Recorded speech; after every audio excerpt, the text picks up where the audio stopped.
Hello, hello, hello, hello. Welcome back to finally the weekly podcast of the My Hero. Sorry, the Monster Trio Manga Cast. I was going to say the My Hero Manga Cast.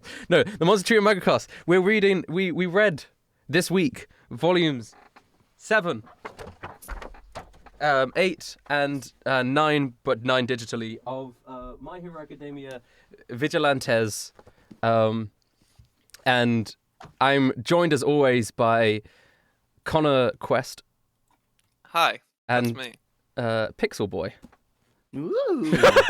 It's me, Pixel Boy. Shwabadi's been executed, as per the norm, as per tradition, and we've replaced him. Oh, he's not Pixel anymore. Holy fuck! Am I not Pixel? Holy fuck! That's holy shit! I'm back. You're back. Wait. I fought a Pixel Boy and I've reclaimed it. I'm back. Shwabadi's here to stay, bitch. Yo, you're back. But yeah, we've been reading some of the Vigilantes. We've not spoken about it at all. The only thing that we've said so far is Connor joined the call and said, "Were you guys gassed?" And I was like, "Oh." He didn't know what gas meant. Yeah, that was pretty much exactly your reaction. Fucking London boy. But yes, I was gassed. I was gassed. It was good. You guys read up to 72, right? 72, chapter 72. Yeah, that's where volume 9 ends. Yeah. So chapter 72.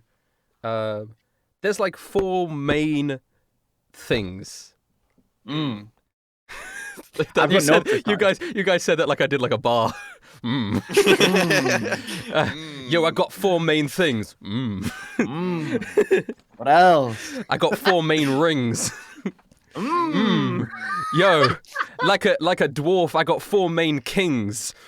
Because they have multiple kings sometimes in like fantasy. Okay. Okay. Okay, so I remember when I first opened this, literally the very first page, I instantly took a photo, and I can't remember if I sent it to just Mark or Rat Pack, but it just said catastrophe, and I was like, oh, that's an ominous way to start. I did not like that at all. I remember you sending me that. Yeah, but I was pleasantly actually got so many notes this time. You got notes? All right. Oh my god. Yo, for each volume, Mark, do you want to take the fucking lead then? No boy. 2 notes. I just want to open with volume 8. They made Cap more likable. 7. So 7. Sorry, I have them stacked in the wrong order. Number 7, they made Cap more likable, like off the bat. Yes. And I was like, of course. I was instantly suspicious. Yeah. They were like, he seemed more human, more likable. He made mistakes and made up for it. I was like, okay, why is this happening? Oh yeah, I'm reaching the last year of my time, and this is my last time in Japan. I'm moving back. I'm like, what are they doing? You didn't think he was gonna die? I was convinced he was gonna die. Wow. Well, it's the fact as well. There was some very ominous foreshadowing of someone saying, "Don't worry, Cap. We'll make sure you go out with a bang." And that instantly was like, oh no, I don't like this. I don't like this. Props to Vigilantes for making me like Captain Celebrity. Well, I felt like that was gonna happen. I felt like that was gonna happen. Well, okay. The thing is, quite a lot of the characters in Vigilantes, when they first appear, you can't tell whether or not they're a joke character that is going to appear for a page, or they're going to be a character that stays around forever, right? That's true. And when Captain Celebrity first appeared, I honestly just thought, oh, he's just the generic, like, hero that's appearing for this chapter, right? This is the Captain Celebrity chapter. And then he just would never go away.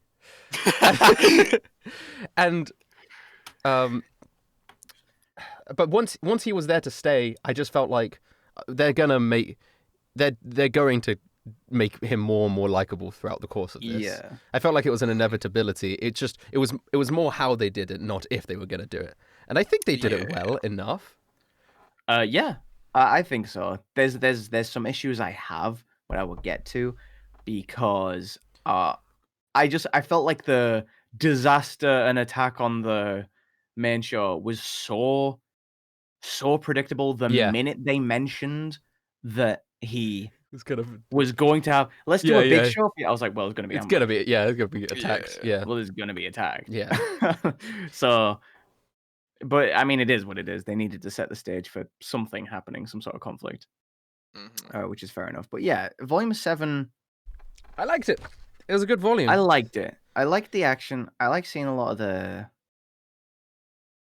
all the heroes just all doing stuff. the heroes. Yeah, They were really cool. There was this one things I bit like about where Vigilantes. Aizawa is in a suit and someone says something along the lines of, "It's not. You might have to practice wearing a suit just in case you have to make a public apology about incident." And he's like, "That's never gonna happen." That feels like that keeps happening in this manga. Where they keep saying, it literally stays in my notes, a razor in the suit reference. But yeah, I remember sending that panel to Mark and saying, "Oh no, he's hot." "Oh my god." yeah. There's a reason why he didn't send it to me, because I would have just made fun of him. I love Bearded Master. Yeah. Or Clock, I guess, or whatever we want to call Daddy him. boy. But we did skip out the very, very start where his daughter tells him to shave, so he is going to shave. Probably. Yeah. Yeah. Which was, I like this start because it's bringing back these like 3 ruffians who I like the ruffians are still now- around. they're Yeah. like looking after Tamayo. Yeah, it's all and, cool. like- Vigilantes in general just really touches on the human aspects of the My Hero universe, because all of these Yeah. people who were either saved or they used to be villains or whatever, that they all still live their own lives after all of the events happen, and like in the story. And so you get this Vigilantes really showcases them just living their lives afterwards, which is something that My Hero doesn't really do. No. There's this one panel which I love, which is when O'Clock goes to visit Tamao in the hospital, and it just shows his close up of him smiling, and he's just this fucking teddy bear. I'm like, aw, You're look gonna at cosplay you." him. Maybe I could. I Knuckle could Duster. cosplay him. He's one of the few characters I could cosplay. Yeah, it'd be good. It'd be good. I love him. He's great. He is very good. Does he have the sniper What's rifle in this happening volume, or is that the next volume? That's the next volume, Okay. I think. Yeah, it is the next volume. Because that's one of my favorite panels ever. I did enjoy Mr. Sniper Rifle. Mr. Snipe. Well, we'll get to volume 8 in a second, but can I just say there is just a panel of it just cuts to him randomly, and he's holding like a 50 caliber sniper rifle, and there's like this weird dissonance that. Because you've seen guns in My Hero before, but when you just see someone with like a proper like sniper rifle setup, like aiming to just kill someone, it's like, whoa, holy shit. Yeah, Especially you don't- Knuckle You Duster. don't see that very often. Especially Knuckle Yeah. Duster, because he hasn't used weapons. He just uses his fist most of the time. And then he just rocks up out of nowhere with a sniper rifle. It's so funny to me. I just love how serious he is. Yeah. And like that's one thing I love about this character. He's one of like the few characters in the series who just has like everything planned out, and he makes very quick decisions, and he has so much resolve, and I just I love it. It's like It's very good. he's like, Yeah. damn, I need to kill my daughter. All right. All right. It's like, oh, I've got to kill my daughter, but I want my daughter to still be alive. How am I going to do this? Oh, easy. I'm going to kill her and bring her back with defibrillator. Easy, solved. I just love him. I love him. I do want to mention about these 3 volumes in general, but especially I feel like with volume 7, the first in this like little trio, is for as much as was covered, like I feel like there was a few big important things that happened, but there wasn't that much like content compared to the others, in my opinion. For 7, 8, 9? Like, yeah, For, and I for, just felt like there was lots of in between stuff. I I'm think not sure if that's just I think me. you feel that way because everything that's being touched upon is just unrelated to Koichi and Popstep, I feel. They seem to be there, but it's not them. Does that make sense? Like, And don't forget, half of Volume 8 was a flashback. yeah, half of Volume 8 was a flashback. But Volume 7 is more Captain Celebrities stuff. Yeah. Koichi has this big moment, which is great. Yeah, I loved that. But it's Captain Celebrity stuff and still like Aizawa and I can't remember his name, but the Aizawa, Detective. yeah, the detective guy. detective boy, and them still tracking the o'clock boy. Mhm. Just it's all of these like kind of what you would imagine are kind of B plots are kind of taking the main the main spotlight, and Koichi and Popstep aren't actually doing that much, even though they are like the main characters. Yeah, fair enough. Very cool though. I don't think there's much to say about Volume 7? Well, there is. besides the fact that I really liked Captain Celebrity's stuff that he did in it. Well, we have that bit near the end where Koichi comes in to help Captain Celebrity, and I just really like. Oh, that was in this volume. My bad. And what I really like about it is that every time Koichi does something important, it's important but still within the scope of his abilities. He doesn't save the day. He just distracts the enemy long enough to save the day. I mean, if it wasn't for him, they all would have died, but it's not like he could beat the enemy. He just distracted them and made it so Captain Celebrity could keep the dome, the roof up, the dome up.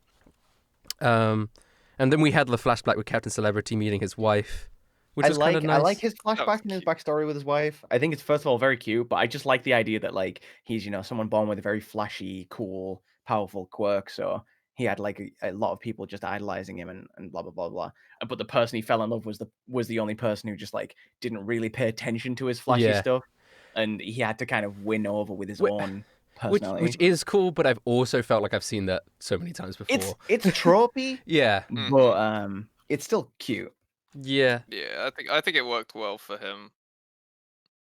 I mean, this is a great panel. The shooty blam blam blam blam blam blam blam blam blam blam.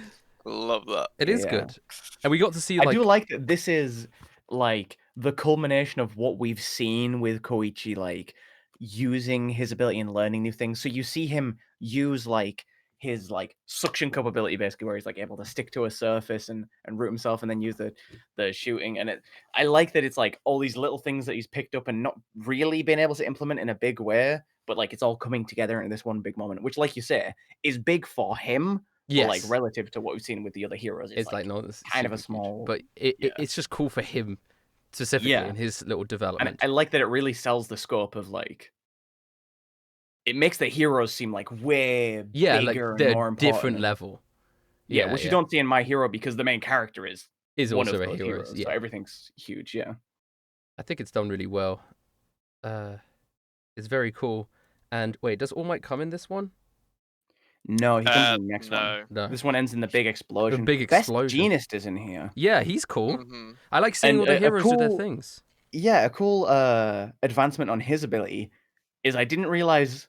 I don't know if they do this in My Hero, but he can just control anything that is in the form of like a thread or cable, including massive construction cable. Yeah, Damn. as long as it's fiber. As long as it's fiber. Yeah. So he just controls these gigantic steel cables. I was like, oh, that's interesting. Yeah, that's cool.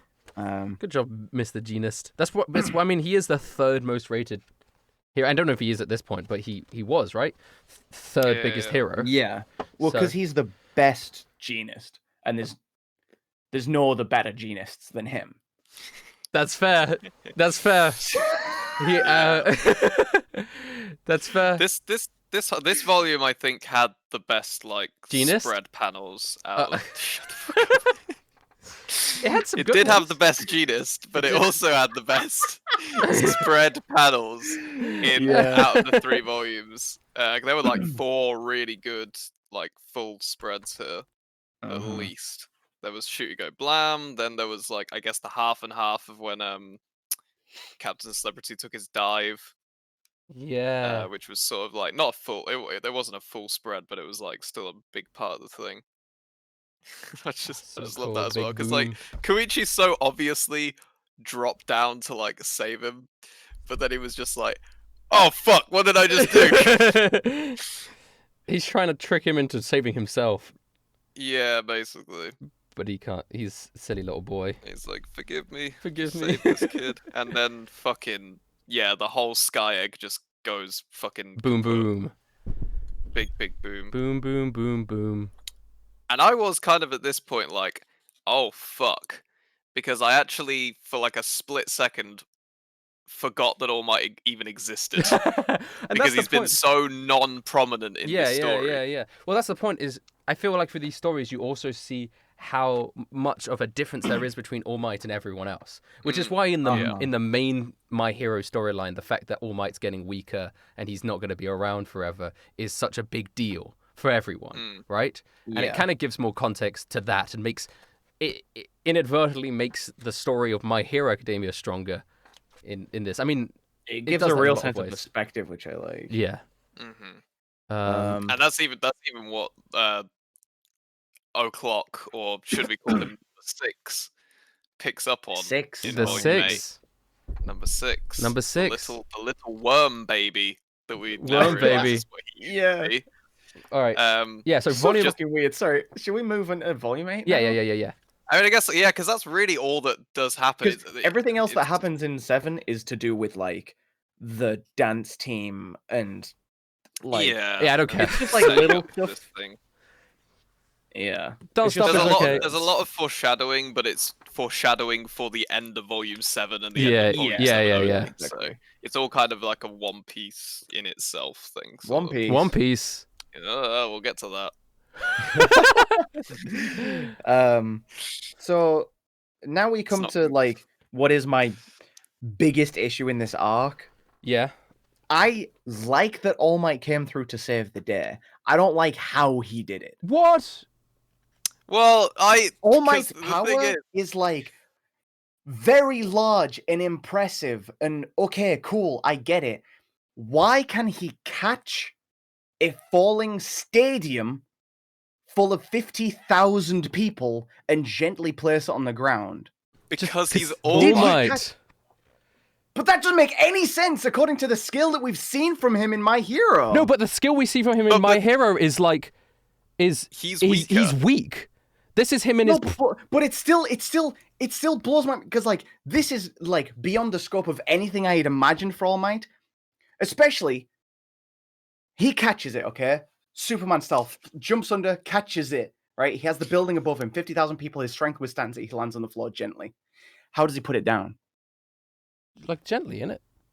Gently, yeah. What do you mean gently? How? He cleared out space underneath it, and then he was And just then like he just like using You the know how- leverage of the weight of 50,000 people in a Think about this, gigantic Mark. stadium, the leverage, he just gently sets that down. Yeah, no. Think about this, Mark. How did the structure stay together? You know when you have like a cottage pie in the oven, and it's like a big dish, and you like kind of have to grab it with like a tea towel, and it's heavy, and you can only really grab it from one side, but you just kind of like you balance it, and you use your fingers underneath, and then you're just like, "Ooh," and then you get it, and it's just like you pluck it down, and it's fine. Your cottage pie is safe.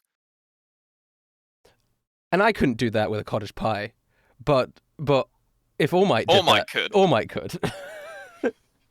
It really bothered me because I kept rereading. I was like, wait, did I miss something? How did he set that down? How did he catch it? Because he can't.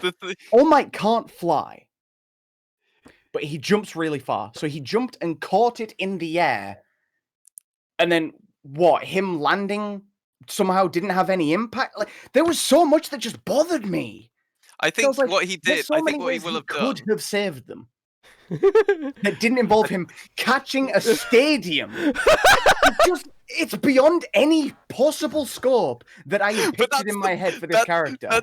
That's the thing. It's literally at the very start of the page again. Deus Ex Machina.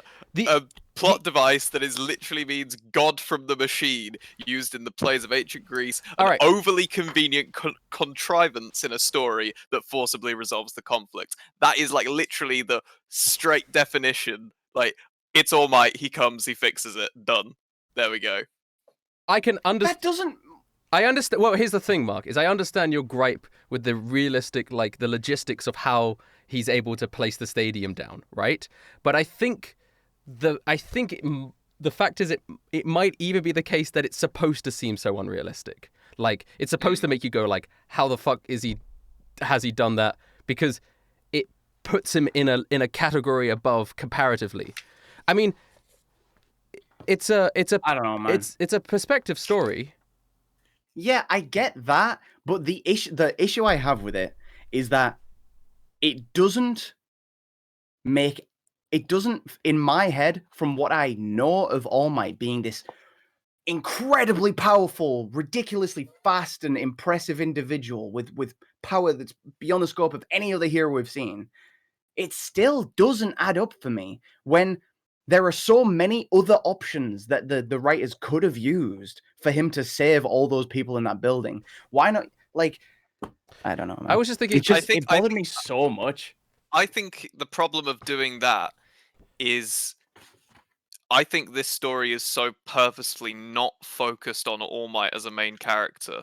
And if they had done any of that and gave him a real, actual, like, shown reason of how he did everything, it would have just taken up too much, and it would have made All Might the hero. And that would have taken away from what you previously saw with Koichi and Captain Celebrity, who were the real heroes of how it even got to All Might being able to do this. So it doesn't actually matter how All Might finished it off.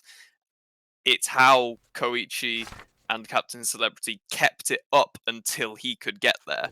All Might isn't the savior here. All Might isn't the focus. It's like the inevitable. It's a bit like One Punch Man. It's like he's the inevitable. Then if they didn't have a good way to show it, and if it wasn't important that they showed him saving it, then why did they show him saving it? But why didn't they just hold up? Somehow skip past it? So Captain Celebrity was able to lift the entire thing by himself, right? No, he was able to stop it collapsing using his flight ability. In my opinion, that was just like he pushed his flight to its upper maximum to make up for the his ability isn't flight though. Its flight is just one part of his quirk. Because he has it's like a shield thing. He and strength as well. It's like I don't know. His quirk is more complicated than that. But I felt like, because there was a thud. I'm looking at it now. If we get to the specifics of it, when the thing lands on the ground, it wasn't gently placed. There is a thud when it lands, right? So there's a foom. There's a foom thud. So it's not like he probably. You know when you have an object that's heavier than yourself, and you can make it so it falls slower than if it were to be dropped, but you can't carry it. That's probably just what All Might did, right? He was able to manage enough of the weight so that he could make it fall deftly without needing it to fall be dropped. If that makes sense? Like if you had a giant, for example, cottage pie. No, just a random example. If you had opened a cardboard box, had a giant couch in it for your new apartment, and it's like this huge thing, but it's on its side, and you and your dad's like, oh, that's way too heavy. You need multiple people, and you say, no, I'm just trying to put it on its side. It's okay, even though it's heavier than me. I'm just letting it down gently, and then you manage to let it down gently, and your dad's like, wow, that's very impressive. You're a very strong boy, and I. Like that, for example. Did this actually happen? Did this happen? Did this happen? It's like that, but with All Might. I feel like, just looking at it again, just feels like such a contrivance to me. I don't know, man. But it is, but it's a definition. It literally is a contrivance, and I think it's meant to be like, oh, that's a bit ridiculous, because it's literally mentioned how it's a bit ridiculous that he managed to do they that. all say and then it's the focus unbelievable. is not on him. The focus is then not on him. But I do like when you initially said that, I thought your problem was with how he arrived at the scene from Detective Boy wanting to save his sister. No, I didn't mind that. I love that bit. That was one of my favorite bits. Yeah, I really liked it. Detective Boy being like I save said, my sister. I love that he showed up, and I love that he was the one who had to come and save the day against this villain. But I just don't like how it happened. All right. Mm-hmm. Why couldn't have, like... There were so many heroes in the building. They couldn't have done something, and then All Might was like the cherry on cake. I don't know, man. Fucking it's throws up a cable, and All Might grabs it in the air and like slows it down while it's falling as he like jumps off a building. I don't fucking know. Just not that. Especially because, all right, I know this is a contrivance of the like just a creative decision on the artist to get the point across, but it really cemented at home that pissed me off is.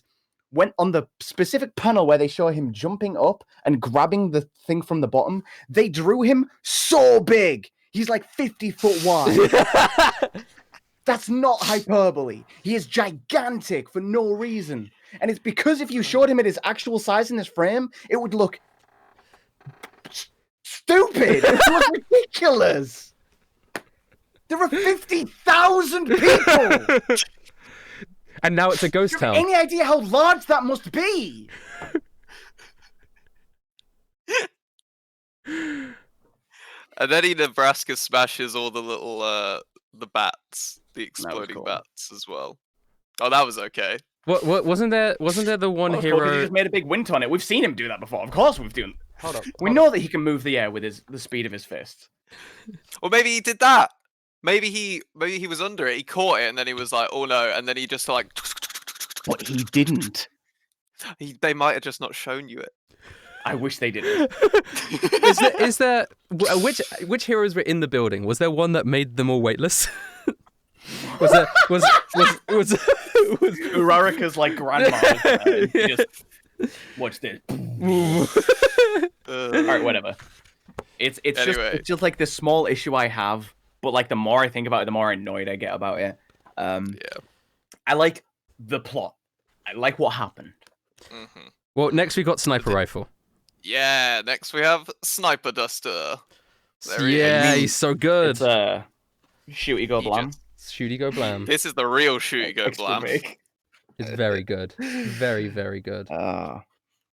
It's so fucking funny. He just shows up with a gigantic sniper. Gigantic, just 50 caliber sniper rifle. Just And then rocks up. fucking shoots him like in the shoulder. He tries to like, shoot him in the full head. blood. He was about Yeah. to shoot him in the head. I honestly And then was the so bird surprised when the flew actual shot went off. When I saw him Yeah. get shot, I was like, what the fuck? He got shot? Yeah. You just see a frame of this dude's like a bullet tearing through this guy's shoulder, and he's like bleeding. He's like, "Oh, he Oh, got hit." fuck. And this is the Yeah. second time he's been shot. Dude just gets fucking shot. Yeah. And then he fucking KOs the bird that helped him. Oh my which is god! so sad. The fact that so he uses like stop time quirk to like run away and across the buildings and stuff, and he jumps off a crow as like a jumping Yeah. pad. But to sell how fast he's moving, when he jumps off the crow just fucking explodes, and I love that. That it really sells like just how quickly and how much force he's exerting, like flying around. I think it's interesting after this that we find out that he is not his mentor. He was just inspired by him. Like he watched him. Yeah. You know, like Crimson Riot, Red Riot in the main thing, right? It's like he's based himself around him, but he's not actually. Yeah. That fucking took me though, because when he was like, "So who the fuck are you?" Just like, Well, here's the question: is someone stole O'Clock's quirk, right? And then put it into this boy. Who did that? yeah, that's the thing. I didn't even think of that as a question. I thought that he genuinely was an understudy of Knuckle at some point, who had the same quirk, and he like trained him. But no, he's literally a copycat. And To be honest, that Knuckle was has never met him. what I thought from the beginning, since this guy was revealed, was that O'Clock lost his quirk really? somehow to someone, and this guy ended up with it. Oh, because see, he worked I with him. yeah, I that never- was I that was never what I got that. assumed from the beginning. So Well, I just realized that that's what All for One does, right? He steals people's quirks and gives them to people. Yeah. So, do you think like by the end of this whole thing, it's like it links back to All for One in some way? does All for One give quirks to people? Yeah. Yes. Oh, I thought he could just take them. No, and, he- like, No, abandon he them can to take the them and alcohol. distribute them as well. Yeah. Right. Okay. There was like a. That could be then. That Yeah. makes sense. That makes sense. I didn't even think about that because I didn't know that's what All for One's quirk did. I thought he literally could just steal people's quirks and it became a part of. I his, just can't. I can't think of any other way that the quirk could be stolen besides All for One. Yeah.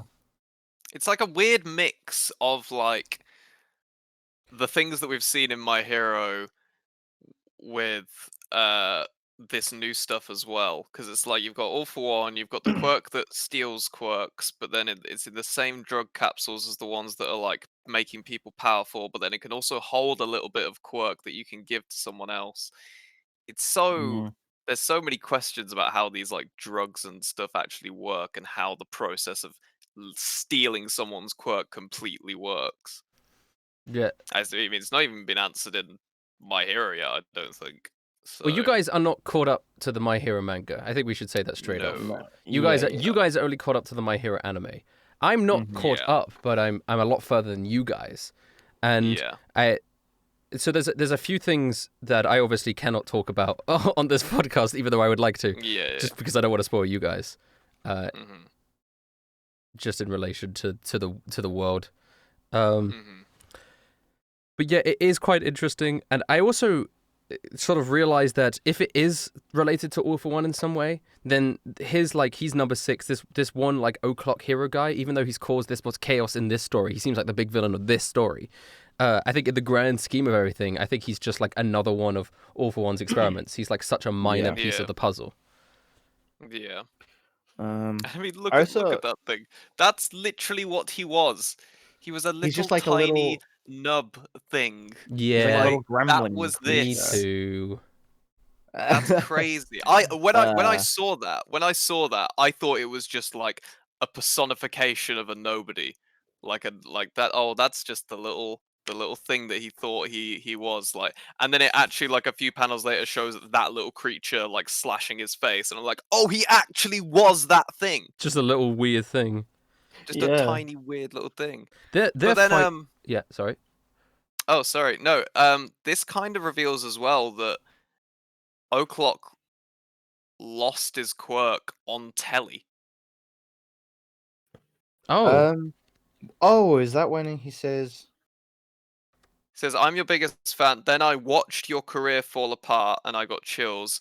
I'm next, I thought. Now it's my turn. So, not he lost his quirk necessarily, but he definitely had a huge defeat on telly. Yeah. Big yeah. L. Big L. He took a big He took a L. big L. Um. But I like their fight.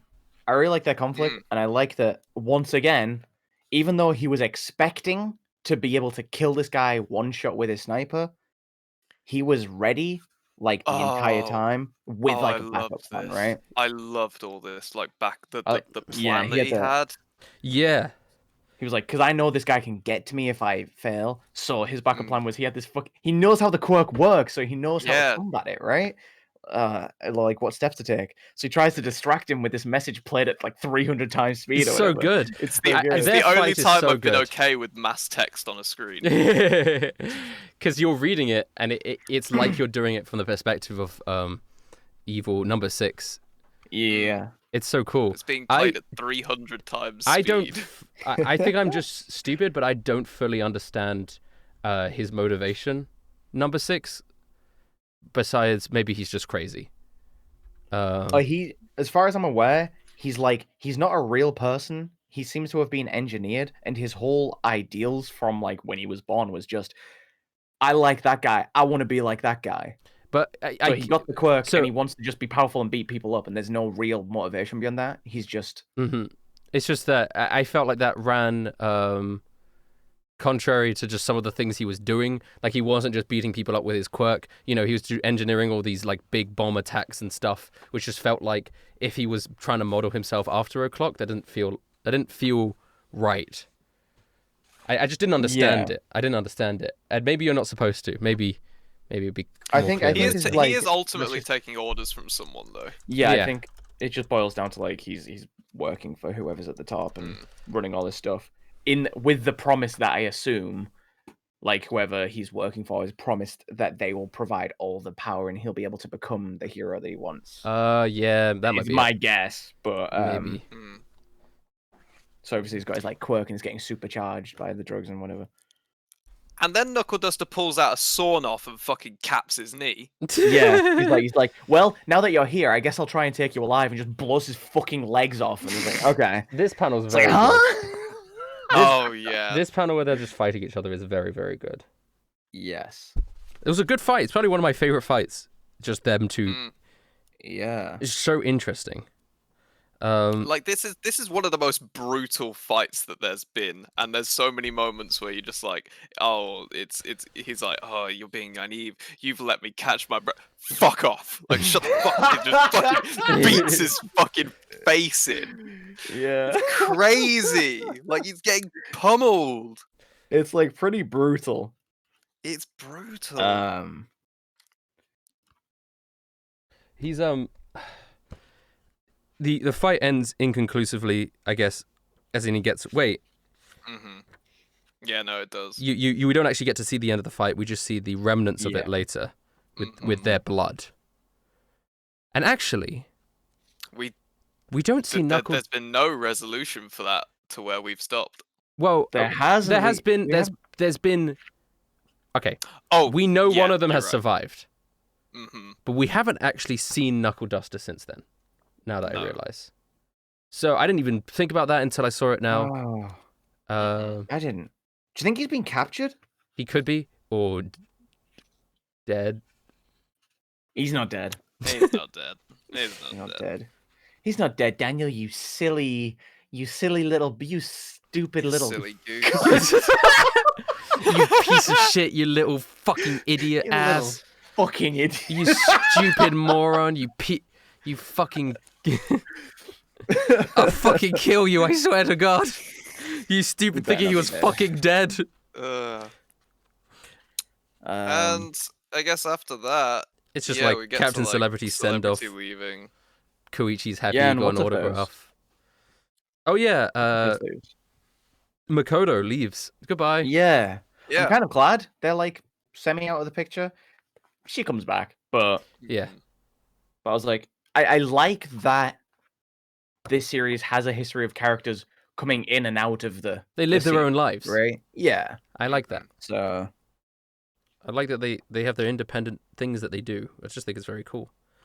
And seeing them, like, I always appreciate that in stories when you have a character that isn't the main character and you get to still see their arcs throughout it, even if it's not in the main focus. One Piece does it a lot, where you have characters live their own lives and you see them grow throughout the story, but it's not like that stuff doesn't necessarily have to be in the pages, all of it.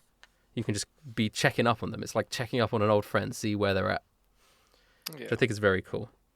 And then, so that all of that is over. They find the blood, etc., etc. yeah. Then we start getting onto Yeah. A Razorhead beats up a furry. a Razorhead beats up a furry. And then gets sad about cats. And then we have this whole cat metaphor thing, and Yeah. and that just begins his flashback. Yeah. The cat metaphor at the beginning I was like, oh, we're gonna have a flashback where he let a cat die. No, I like fully believed that it was a cat. Like I was like the full way through the flashback, I was like, oh, this cat's gonna die. you see the cat before the flashback.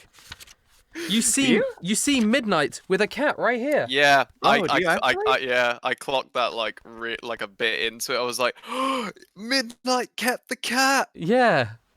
Yeah. Oh, you she's totally do. she's That's still, hilarious. She's still looking after Sushi. It's so cute. Bless.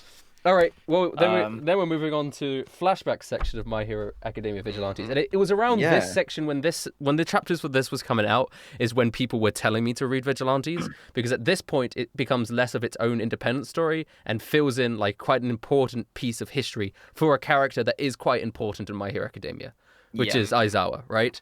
This nothing to do with Koichi or anything. This is all Aizawa, and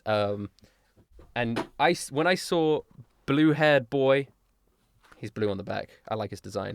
When I saw him come into the picture, the moment he entered, I was like, oh yeah, he dies. I was like, he had death flags written all over him. Yeah. It was like someone came along and wrote, "This boy dies" on his forehead. I'd never seen a character more built up to die than this boy. I don't know if you guys felt the same way. I did. Once I figured out that maybe the cat didn't die, I was like, it's probably this dude. Yeah. This like, Wukong looking ass. First of all, design wise, love him. Yeah, he's great. Actually, there's so many fucking Sun Wukong characters in anime, but Oh yeah, I guess he is. it's a good concept. I like it blue.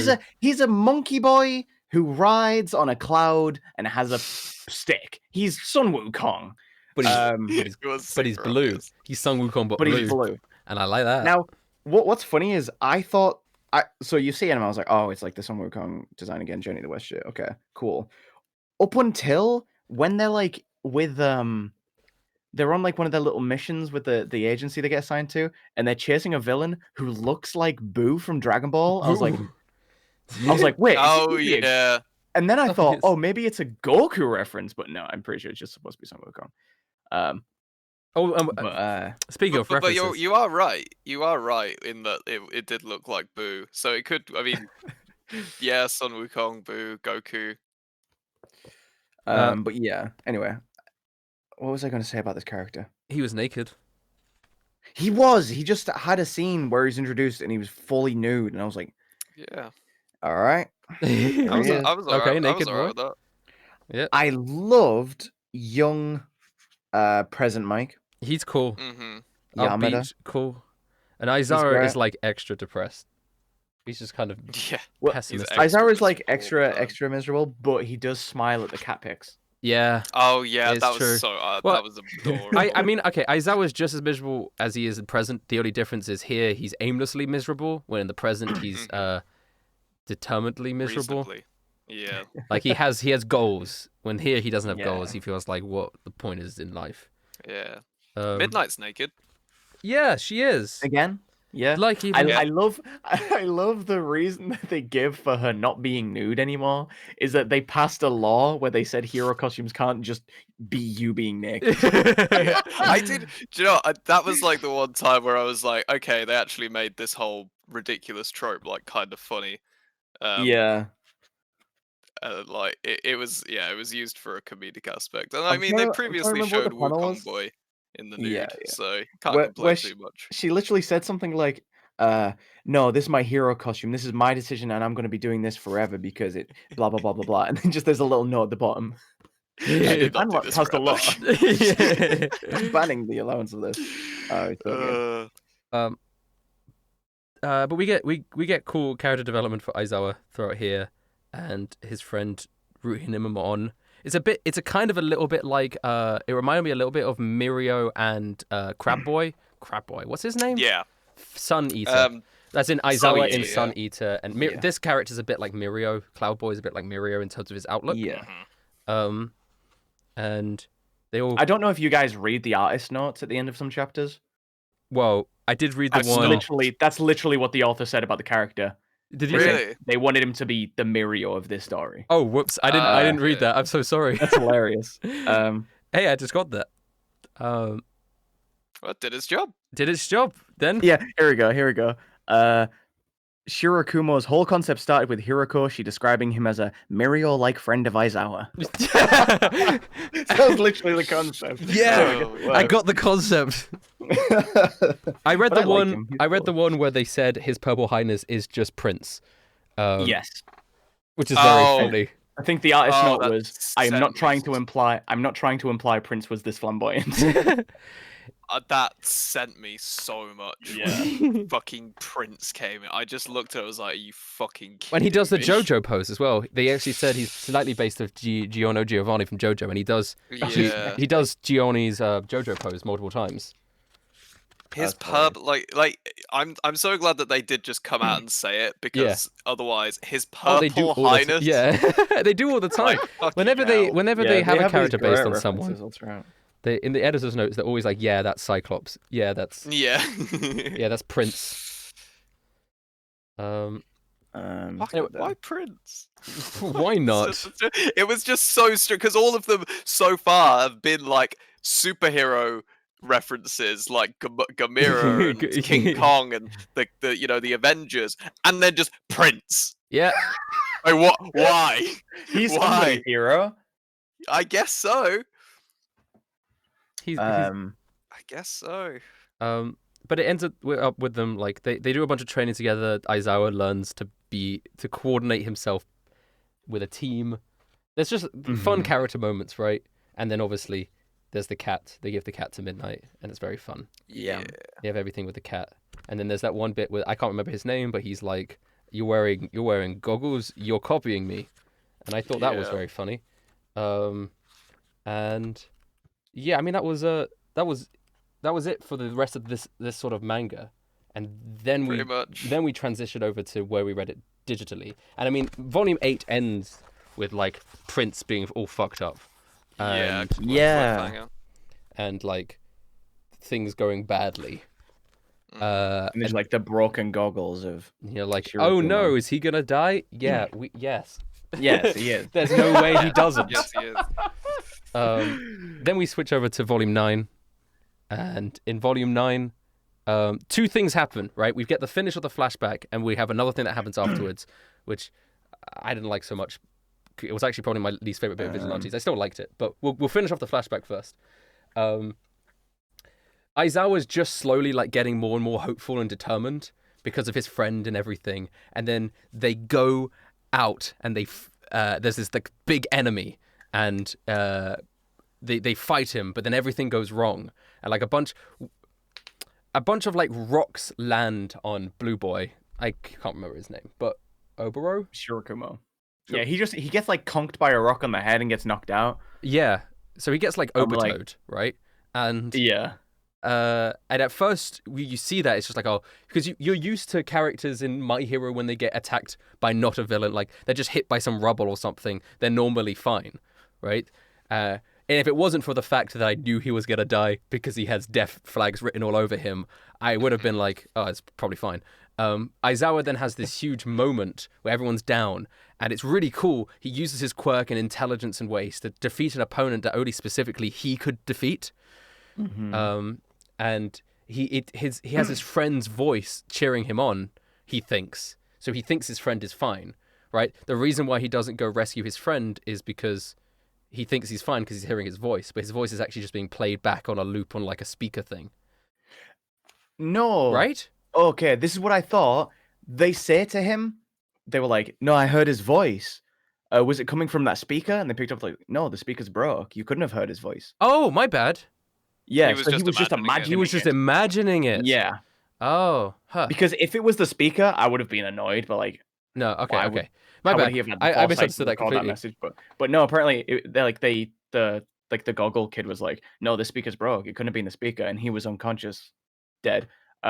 So it was, you must have imagined. He was like, no, there's no way. No. I heard Okay, his yeah. So voice." sorry, my bad. He was just imagining it, and because Yeah. of that, he thought he was okay, and used him to cheer him on to defeat the thing, and then afterwards, he obviously realizes that he's dead, and it's Yeah. crushing for Aizawa because it's sort of when you have someone that challenges your ideology and it kind of converts your way of thinking into their way of thinking, and then because of their way of thinking they perish, it kind of almost reverts all that character development you had, even into the negative, if that makes sense.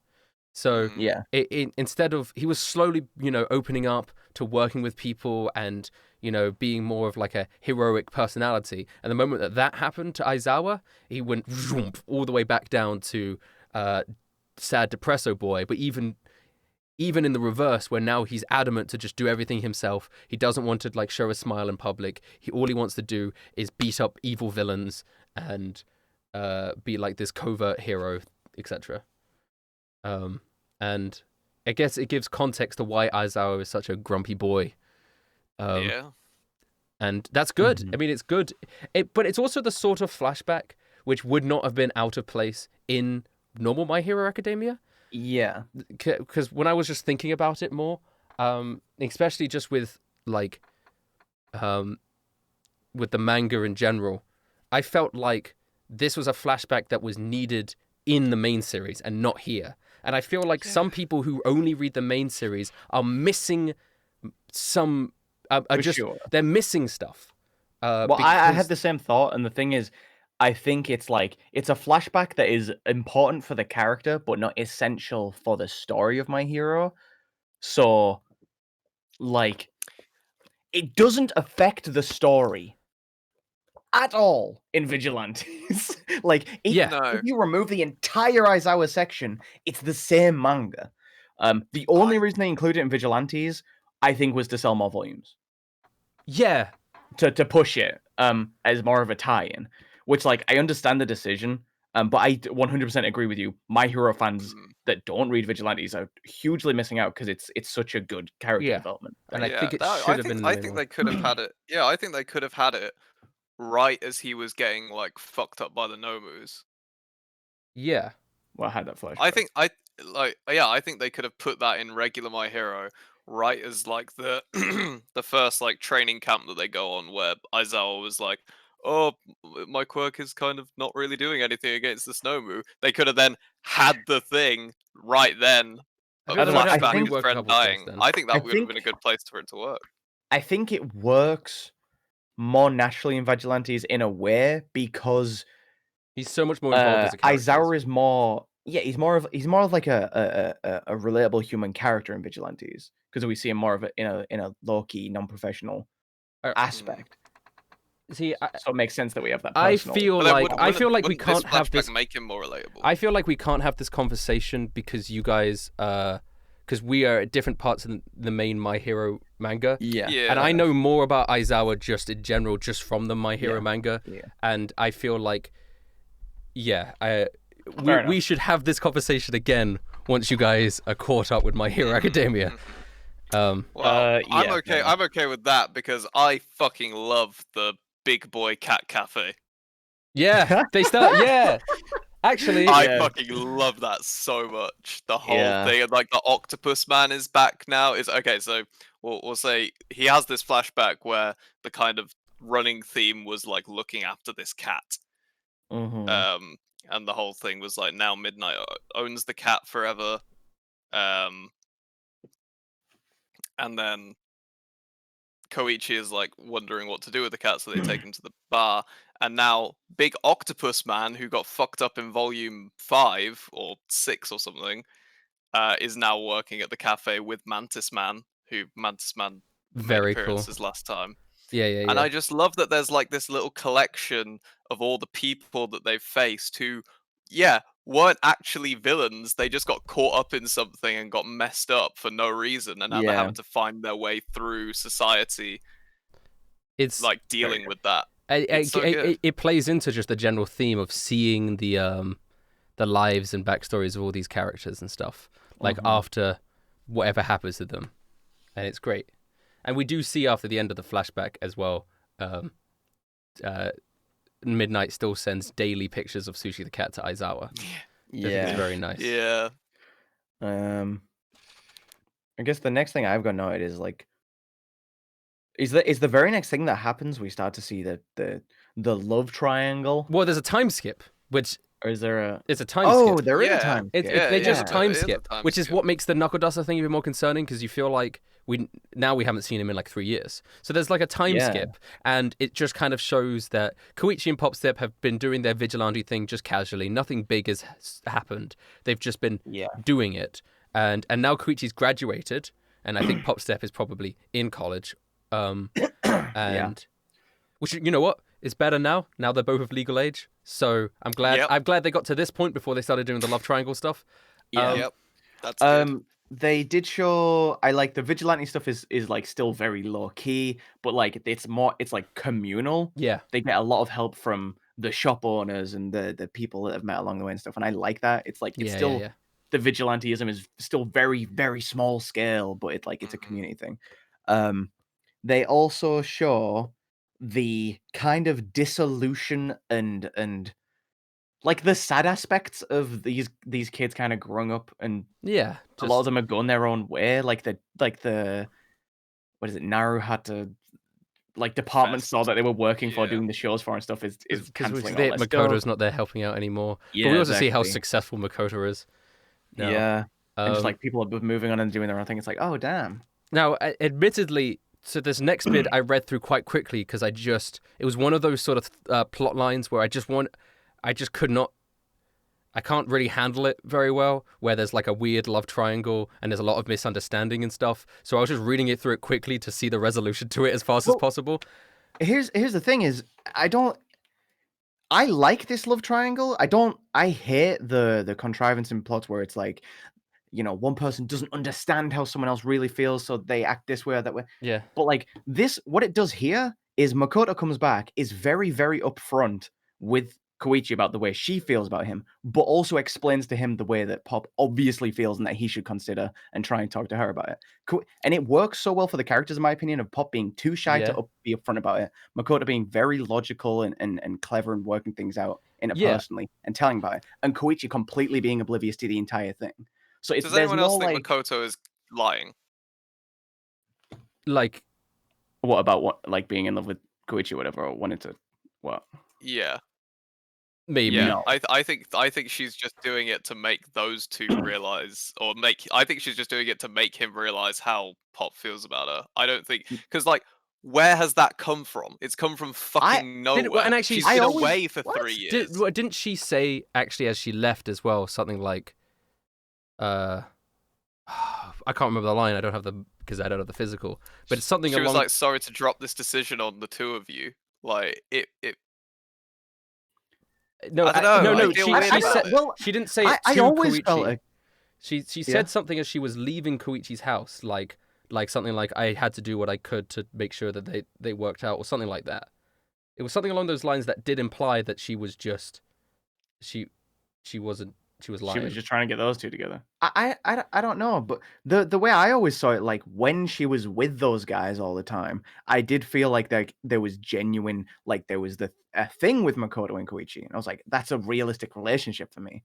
No, I didn't feel that. You didn't? I didn't feel that at all. She pretty much flat out said that wouldn't happen, and that she didn't feel anything there. She flat out said that, and so it was really weird for me. Yeah, so it was really weird for me to see her like come back after being away and successful, and be like, "Oh yeah, I think I want to settle down, and you're my man." Like, there's been no relationship To be development fair, there. it's been 3 Like, years. it's so strange, and I think it was just a ploy to like she's like come Maybe. back, realize that they're still not like that Pop is still fucking I don't know. anxious around them and all sorts, and she was like, okay, I've got to do something about this to make this fucking oblivious prick realize something, so I'm gonna drop this on him, get him to talk to Pop, and then they'll realize, and then happy ending.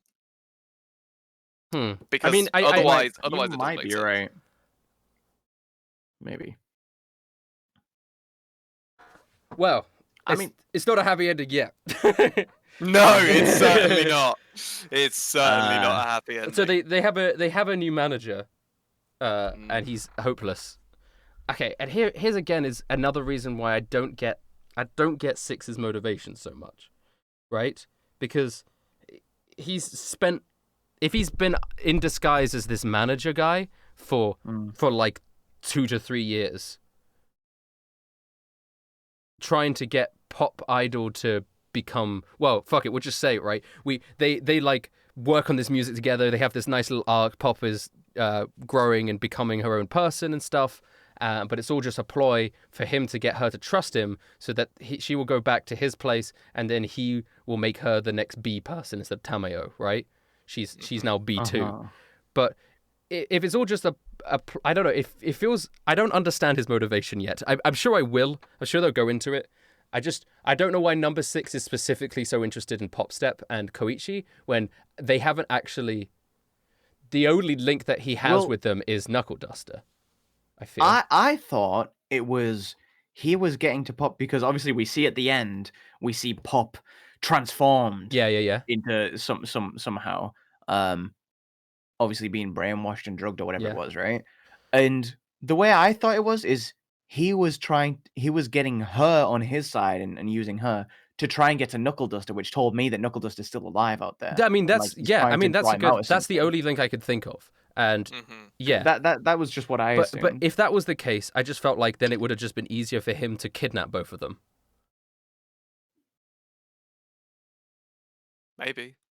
Maybe. I don't know. But I mean, maybe he still has to run, the experiments for the higher up. Yeah, maybe. I'm not quite sure. I think it just left us on a big cliffhanger. True, it is a big cliffhanger. I'm assuming it will be explained. Yeah, I guess we'll find out. And it is like it was kind of a twist that so he can manipulate his own appearance, right? Yeah, kinda, which makes sense because he's not based human. On what we saw him as like a little blob baby. So it makes sense that he can change his appearance a bit. The reveal of that was great. I did not see that coming. I just thought the manager 6. was creepy and like he would end up like trying to take advantage of Pop, and then Koichi would step in, and that would be it for like the arc. But like the fact that he was just like this villain undercover, I was like, what? I mean, what it does do is that character, that villain, even though he's kind of been like the main villain for a lot of it, he's not been directly involved with Koichi and Pop. The only things everything he's done that's villainous have indirectly affected Koichi and Pop, like the tower and stuff like that. But they've been more focused on other things. And now, finally, he is now directly involved with them. Now he is their villain. which means Which is I exciting. mean, we'll see what happens. Very I exciting. think it's funny how much we realized like the Pop Step really hasn't involved herself personally Yeah. with Koichi and the others, because it No. gets to this point where she goes missing. Nobody knows like her phone number and all this her different name, stuff. Like her stuff like that. they have to phone around to like the places she worked and the people she knows to try and get any information at all to try and Yeah. find her. And I'm like, damn. Yeah, Like it if was she a- it wasn't was a- being transformed into a villain, she might have just died. Yeah, and they wouldn't know. Like if that was just a kidnapper who murdered her, she'd have just died, and they Yeah. wouldn't have found They her. found her. Because they know like it's nothing crazy. about her. No. But it's like, yeah, it became such a like normality for her to just be at Koichi's that he Yeah. never really thought, and because he is such an oblivious fuck, he just There was that big spread of him like on the edge of the building, looking over the city and being like, why have we been doing this for the last few years? Who are Yeah. you to me? What am I to you? Yeah, Blah, yeah. blah. Like, and he finally thinks about it and it's like, 'Cause they kind Koichi's of- thinking. He's thinking for once, because if they've been living in that same little house together a lot, it's almost like they've been a married couple for 3 years and had no idea. Yeah. yeah. Wow. Well, I don't know when the next few volumes of Vigilantes are going to come out. I don't know how we're going to be doing the rest. Well, it looks like there's probably like, I think 10 is fully out digitally, but I'm not sure about anything beyond that, like 11 or 12. We'll But probably I be guess in when like, it gets to 12, we'll do another episode. yeah, it'll probably be of something like 4 months. Vigilantes. I think. Yeah. Mhm. Okay. All right. Then we'll see. We'll do that. Any last things you want to say about these 3 volumes before we ask questions? Anyone who's in the Twitch chat right now, this is your time for us to ask us any questions that you want, and we can end the show with some. I would questions and rate stuff. of like the 3 sets of these volumes I've done. This was probably my least favorite. I still very much liked it. It's just the first set of volumes was like really new and fresh to me and exciting. The second set was like there was so much cool shit happening. And this one was like it was good, but I definitely feel like this is like the calm period before the next really Yeah, big yeah, exciting yeah. thing. I don't know. You know what I mean? I don't know if I totally agree with that. I really liked it. I still really liked it. I just mean compared to the other 2, I definitely like the other ones. I more. feel like I preferred it to the first 3. Who has the biggest fit? Yeah, the first 3 had like Stedhal and stuff. I wasn't a huge fan of Stedhal's story. Stain stuff. Yeah. Yeah. I guess that's fair. Maybe Mhm. I'd have to think about it more, but Who It's has so good. who It's has so the good. best fit in Vigilantes? I like Loud Cloud's like yeah, Loud jacket. Cloud, Yeah. Mm. his like little like bomber jacket, Yeah, it's fit with like good. the, Yeah. the goggles and everything. You're I right like on his that. Cloud. His color scheme's very good. It's pretty good. Obviously best genist, Best genist. because he does Yeah. have the Oh, he and is then the best genist with I mean- the best fit and the best outfit. Yeah. And Prince. I'm Prince. Yes. Yeah. That's not his name. Did we? No, it's not his name. He is Purple Highness, the Purple Highness but Prince. Yeah, man. for sure. His purple highness. There he is. There's some in all good his outfits. glory. There's some good outfits. It's fucking Prince. Like, don't fucking. It's fucking Prince. It's JoJo Prince. Yeah. Jojo Prince. Jojo Prince. I guess we're on the question and answer portion of the stream now. Yeah. Yeah, we are. Yeah. We'll How get. old are you?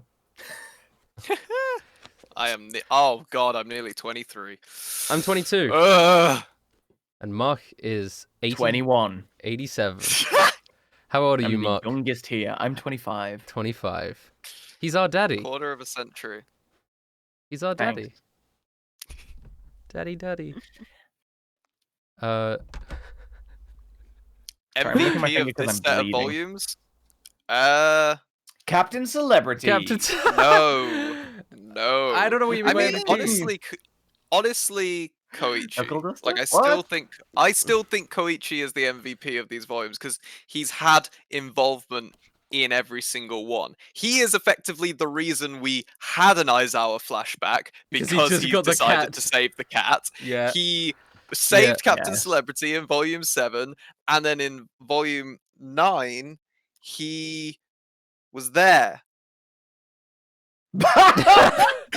He was there. He was there, damn you. In the story. He was there. My MVP But for the point it's a was lot of actually focus. Aizawa. It's probably Aizawa, Because yeah. Aizawa's flashback I'm not was mad just at that.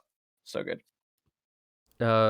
What do you think about airhead protagonists like Asta, Goku, Luffy, and Koichi out of place in today's age, anime, and manga? I don't think Luffy's an airheaded protagonist. I just think he I has... wouldn't- I don't think compare Koichi's an airhead. No, I also- I wouldn't. I don't think Asta's an airheaded protagonist. Honestly, I don't think. I think Goku and Asta and Naruto are comparable. I think... I don't think Koichi falls into that category at all. No. Luffy kind of does. I think he just has he just knows his priorities, if that makes sense. He's single-minded. He's single-minded. He's simple-minded, but I don't think he's airheaded. I think he No. he's deterministic. Is that a word? Yeah. Well, then I think Luffy and Asta are quite similar. Luffy, terms Asta, of and their, like, Naruto ideas. are similar. They have the Yeah. goal of reaching the top spot with whatever their respective area is. Yeah. They have Yeah, a he few has- very specific ideals that they stick to very thoroughly. Like, Luffy Yeah, has my dumb crew moments before and doesn't everything. have social cues. Yeah, Stargirl got it right there. He just doesn't have very good social cues. Yeah. Okay. I And I guess can think of a few. I think I think of a few examples for that, but we won't get into. someone's asked me a things like that. One Piece D&D question. I'm answering One Piece D&D questions here. Well, all right. I mean, speaking of One Piece, we could just move on to doing our One Piece review chapter if we want to end this episode. Yeah, that sounds good. Yeah, I guess so. There's no good questions. People are arguing about airheaded protagonists. I don't play Jump Force. I play Jump Ultimate Stars. I used to. That's a good game. Okay. Thank you so much for listening.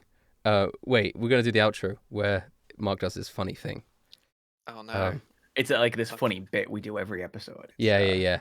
quite Thank you so much for watching. I've been Rustage. I've been Connor Quest. And I've been Shwabadi. See you next time, readers.